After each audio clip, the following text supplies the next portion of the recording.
Hello, today we will guide you through how to integrate Outlook Calendar with Slack.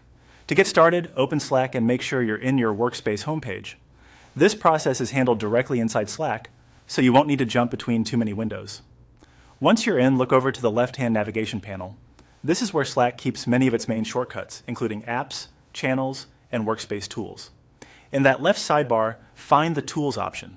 Depending on your screen size or workspace layout, you may need to scan the menu for a moment, but it should appear among the navigation items. When you see it, click on Tools to open that section. After the Tools area opens, you'll be able to search for the integration you want to add. In the search field, type Outlook Calendar. Be sure to enter the name clearly so Slack can return the correct app result. This helps narrow things down quickly, especially if your workspace has several available tools and integrations. Once the search results appear, look for Outlook Calendar and click on it.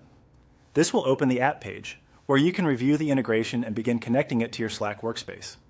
This step is important because it takes you from the search results into the actual installation page. On the Outlook Calendar app page, click Add to Slack. This begins the connection process between Slack and your Outlook Calendar account.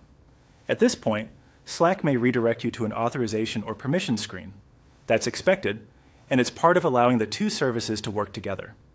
From there, simply follow the on-screen procedure. The exact prompts may vary depending on your organization's settings, whether you're already signed into Microsoft, or whether your workspace requires admin approval for certain apps. Take your time reading each screen so you can approve the correct permissions and complete the setup without missing anything. Once the process is finished, Outlook Calendar will be integrated with Slack, allowing you to manage calendar-related updates more conveniently from within your workspace. If anything doesn't appear right away, give Slack a moment to refresh, or revisit the app page to confirm the connection was completed. That's it.